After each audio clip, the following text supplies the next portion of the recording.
সুপ্রিয় দর্শক, সাজ্জাদ কাদির স্বাগত জানাচ্ছি আমাদের চ্যানেলে।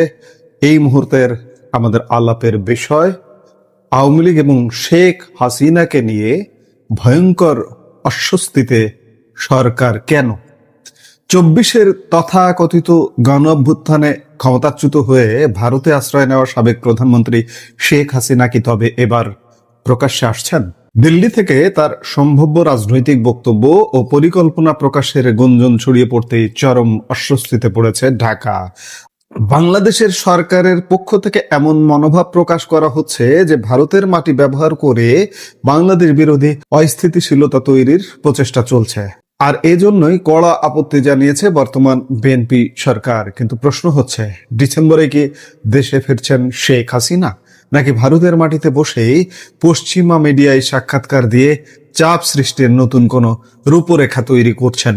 বাংলাদেশ ও ভারত দ্বিপক্ষীয় সম্পর্কের এই চরম টানাপোড়েন, দিল্লির নতুন বার্তা এবং দেশের বর্তমান বাস্তবতার প্রেক্ষাপটে আজ আমরা বিশ্লেষণ করব সম্পূর্ণ বিষয়টি। দেখতে থাকুন পুরো ভিডিও। গতকাল বিকেলে তেজগাঁওয়ে অবস্থিত প্রধানমন্ত্রীর কার্যালয়ে এক অত্যন্ত গুরুত্বপূর্ণ কূটনৈতিক বৈঠক অনুষ্ঠিত হয়। ঢাকায় নিযুক্ত ভারতীয় হাই কমিশনার দীনেশ ত্রিবেদী সাক্ষাৎ করেন প্রধানমন্ত্রীর পররাষ্ট্র বিষয়ক উপদেষ্টা হুমায়ুন কবিরের সঙ্গে। পররাষ্ট্র মন্ত্রণালয়ের বিজ্ঞপ্তি অনুযায়ী এই আলোচনার মূল কেন্দ্রবিন্দুতেই ছিল সম্প্রতি সামাজিক যোগাযোগ মাধ্যমে ছড়িয়ে পড়া শেখ হাসিনার সম্ভাব্য বক্তব্যের প্রসঙ্গটি।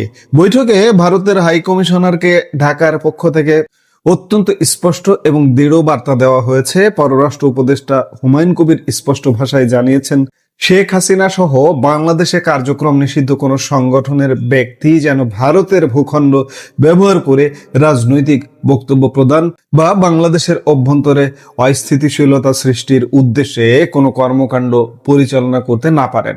সে বিষয়ে ঢাকা ভারতের সরাসরি সহযোগিতা প্রত্যাশা করে। হুমায়ুন কবির হাই কমিশনারকে বলেন, ভারতের মাটি ব্যবহার করে এ ধরনের রাজনৈতিক তৎপরতা চালানো হলে তা দুই দেশের দ্বিপক্ষীয় সম্পর্কের ইতিবাচক অগ্রগতিকে মারাত্মকভাবে ক্ষতিগ্রস্ত করতে পারে। জবাবে ভারতের হাই কমিশনার দীনেশ ত্রিবেদী ঢাকার আপত্তিকে গুরুত্বের সঙ্গে বিবেচনা করে প্রয়োজনীয় খোঁজ খবর নেওয়ার এবং এ বিষয়ে সর্বোচ্চ সচেষ্ট থাকার আশ্বাস দিয়েছেন। ঢাকা মনে করছে, এই সংবেদনশীল বিষয়টি ভারত যদি সঠিক ও বিচক্ষণতার সাথে মোকাবেলা করে তবে দুই দেশের বিদ্যমান ইতিবাচক সম্পর্ক অক্ষুণ্ণ রাখা অনেক সহজ হবে। মাত্র দিন 15 আগে ভারতে অবস্থানরত আওয়ামী লীগের শীর্ষস্থানীয় নেতাদের সঙ্গে দিল্লিতে মুখোমুখি এক গোপন বৈঠক করেছেন শেখ হাসিনা। সেই বৈঠকে শেখ হাসিনা নিজে থেকেই দলের শীর্ষ নেতাদের কাছে প্রস্তাব দিয়েছেন বাংলাদেশে ফিরে গিয়ে আদালতে আত্মসমর্পণ করার জন্য। এমনকি কোন কোন নেতা ঢাকায় ফিরে আদালতে আত্মসমর্পণে রাজি আছেন তার একটি বিশেষ তালিকাও ইতিমধ্যে তৈরি করা হয়েছে। এখানে উল্লেখ করা প্রয়োজন, 24-এর তথাকথিত গণ অভ্যুত্থান আপনারা শুনুন যে ষড়যন্ত্রের সময় সংঘটিত তথাকথিত গণহত্যার দায়ে যারা হত্যা করেছে তারাই অভিযুক্ত করছে। এই গণহত্যার দায়ে মিথ্যা অভিযোগে অভিযুক্ত করে শেখ হাসিনা সহ আওয়ামী লীগের একাধিক শীর্ষ নেতার বিরুদ্ধে ইতিমধ্যেই মৃত্যুদণ্ডের রায় দিয়েছে ঢাকার আন্তর্জাতিক অপরাধ ট্রাইব্যুনাল। এই ট্রাইব্যুনালও ইতিমধ্যে প্রশ্নবিদ্ধ হয়ে গেছে দেশে বিদেশে নানা রকম নেতিবাচক কর্মকাণ্ডে। কদিন আগেই হিউম্যান রাইটস ওয়াচ, বিশ্বের অন্যতম বৃহৎ শীর্ষ মানবাধিকার সংস্থা, যুক্তরাষ্ট্রের মানবাধিকার সংস্থা প্রশ্ন তুলেছে এই আইসিটি বা আন্তর্জাতিক অপরাধ ট্রাইব্যুনালের কার্যক্রম নিয়ে। সেই আদালত শেখ হাসিনা এবং আওয়ামী লীগ নেতাদের বিচার করছে, কাজে বিচার প্রশ্নবিদ্ধ, এটি স্বাভাবিক। দলীয় সূত্র থেকে জানা গেছে যে শেখ হাসিনা কেবল শীর্ষ নেতাদের সাথেই নয়, বরং বাংলাদেশের বিভিন্ন ইউনিয়ন স্তরের নেতাদের সঙ্গেও তার দেশে ফেরার বিষয়টি নিয়ে কথা বলেছেন। একই সাথে বিভিন্ন জেলা পর্যায়ের নেতাদের সাথে নিয়মিত যোগাযোগ রেখে দেশের বর্তমান পরিস্থিতির খোঁজ খবর নিচ্ছেন তিনি।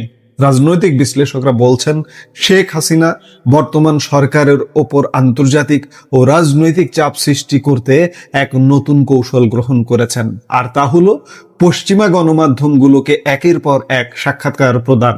এর মাধ্যমে তিনি বিশ্ব দরবারে নিজের অবস্থান তুলে ধরার চেষ্টা করছেন। গুঞ্জন উঠছে আগামী 5ই আগস্ট দিল্লিতে প্রকাশ্যে এসে নিজের ভবিষ্যৎ পরিকল্পনার কথা তিনি বিস্তারিতভাবে দেশবাসীকে জানাবেন। প্রকাশ্যে বলতে ভার্চুয়ালি তিনি সংযুক্ত হবেন। এখন প্রশ্ন উঠছে যে 2024 সালের 5 আগস্ট ক্ষমতা ছেড়ে ভারতে আশ্রয় নেওয়ার পর গত 2 বছরে শেখ হাসিনার কয়েকটি অডিও বার্তা ভাইরাল হলেও তিনি তো প্রকাশ্যে আসেননি বা কোনো সংবাদ মাধ্যমের মুখোমুখি হননি। তবে এবার কি হতে যাচ্ছে? ভারতীয় গণমাধ্যমে প্রকাশিত খবর অনুযায়ী আগামী 5 আগস্টে নয়াদিল্লি মথুরা রোডের স্যার মার্ক টালি অডিটোরিয়ামের foreign correspondents club of South Asia একটি বিশেষ অনুষ্ঠানের আয়োজন করেছে। সংগঠনটির প্রচারিত সূচি থেকে জানা যায় উক্ত অনুষ্ঠানে শেখ হাসিনা স্থানীয় সময় সন্ধ্যা 6টা থেকে 7টা 30 পর্যন্ত উপস্থিত থেকে তার ভবিষ্যৎ রাজনৈতিক পরিকল্পনা এবং বাংলাদেশে ফেরার বিষয়ে বক্তব্য রাখতে পারেন।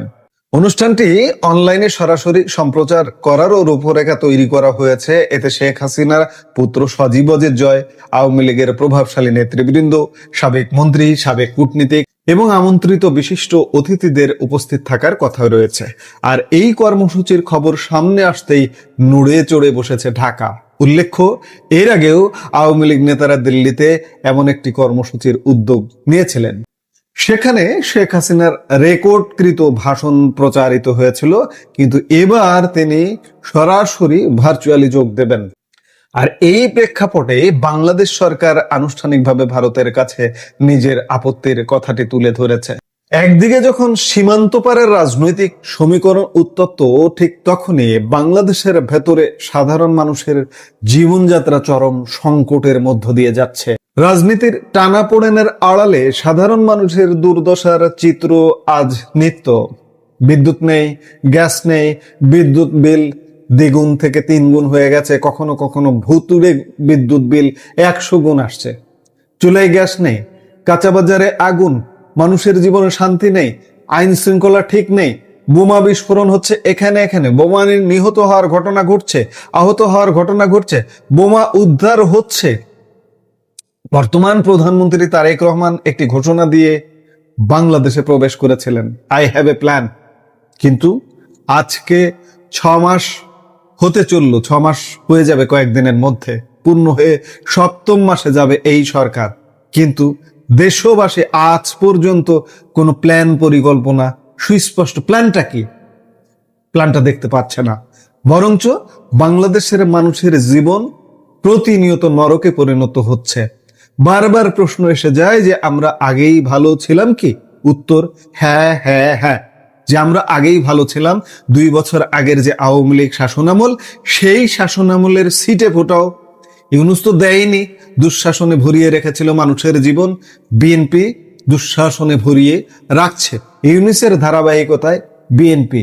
তো কাজেই মানুষের মনে প্রশ্ন জাগছে, দেশের মানুষের।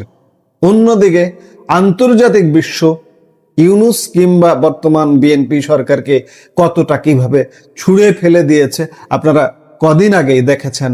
মার্কিন এক উচ্চ পর্যায়ের দূত সার্জিও গোরের ভিজিটে আপনারা দেখলেন যে রাজনৈতিক দলের সাথে বৈঠক কিংবা সরকারের সাথে বৈঠকেও কতটা গুরুত্ব দিল। এর চেয়ে গুরুত্ব দিয়েছে আওয়ামী লীগ, জাতীয় পার্টি এবং ভারতীয় হাই কমিশনারের সাথে বৈঠকেই।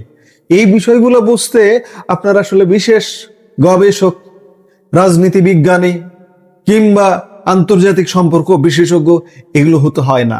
সাধারণ চোখে আপনি যদি চিন্তা করেন তাহলে বুঝতে পারবেন যে দেশের অভ্যন্তরে সরকারের পায়ের তলা থেকে মাটি সরে যাচ্ছে, আন্তর্জাতিক বিশ্ব থেকে এই সরকারের উপর থেকে সমর্থন সরে যাচ্ছে। স্বাভাবিকভাবেই আওয়ামী লীগ অতি শীঘ্রই বাংলাদেশে আসছে, আর এসব যখন দেখছে সরকারের তখন মাথা খারাপ অবস্থা, থরকম্প অবস্থা। আর এসব থেকে সরকার দারুণ অস্বস্তিতে এবং উল্টাপাল্টা রিয়াক্ট করছে। ভারতীয় হাই কমিশনারকে বলছে যে শেখ হাসিনা যেন ভারত থেকে কোনো বক্তব্য না দেয়। কিন্তু বাস্তবতা হলো ভারত গণতান্ত্রিক একটি দেশ, মত প্রকাশের স্বাধীনতায় বিশ্বাসী একটি দেশ। গলা আটকে, কণ্ঠ আটকে আপনার কণ্ঠ রোধ করা দেশ ভারত নয়। সেখানে আপনি বলবেন আর ভারত সরকার নিয়ন্ত্রণ করবে যে শেখ হাসিনা এখানে বক্তব্য দিতে পারবে না।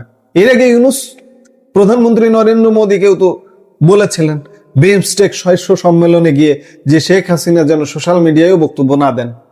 প্রধানমন্ত্রী নরেন্দ্র মোদী কি বলেছিলেন আপনারা জানেন। কাজে আজকেও এসব বলে লাভ নেই।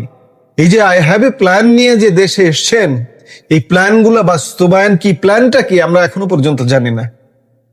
প্ল্যানের সব কথার শেষ কথা দেশের মানুষের সুখ, শান্তি, স্বস্তি। কিন্তু অত্যন্ত দুঃখজনক ব্যাপার, স্বস্তি আজকে জাদুঘরে রাখার মতো অবস্থা হয়ে গেছে। কাজেই উল্টোপাল্টা রিয়্যাক্ট করে খুব বেশি দিন লাস্টিং করা যাবে না, অবস্থা সেদিকেই কিন্তু যাচ্ছে। এই মুহূর্তের ভিডিও থেকে বিদায় নিতে চাইছি। দেখা হবে পরবর্তী ভিডিওতে। সে পর্যন্ত ভালো থাকুন, সুস্থ থাকুন। আমাদের ভিডিওগুলো নিয়মিত পেতে সাবস্ক্রাইব করুন সাজ্জাদ কাদির ইউটিউব চ্যানেল এবং লাইক, কমেন্ট, শেয়ার করে সাথে থাকুন।